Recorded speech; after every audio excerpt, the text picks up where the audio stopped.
आपण बनवूया सुरमईच्या डोक्याचं सार।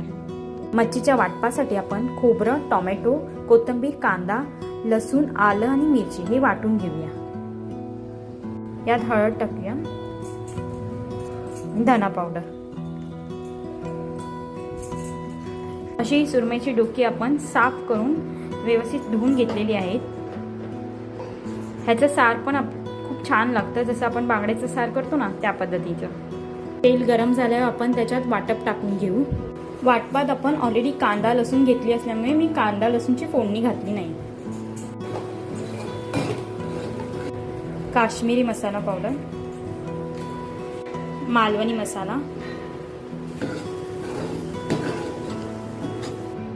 पाणी ऍड करून घेऊया, कोकमा टाकून घेऊ, चवीनुसार मीठ टाकूया। आता साराला उकळी आली आहे, आपण माशांची डोकी सोडूया।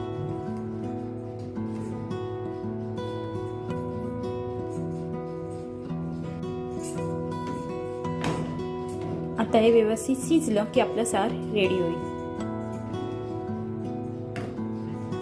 अशा प्रकारे आपल्या सुरमईच्या डोक्याचं सार खाण्यासाठी रेडी आहे। हा व्हिडिओ जर तुम्हाला आवडला असेल तर आमच्या व्हिडिओला लाईक करा, शेअर करा आणि चॅनलवरती नवीन असाल तर सबस्क्राईब करायला विसरू नका। धन्यवाद।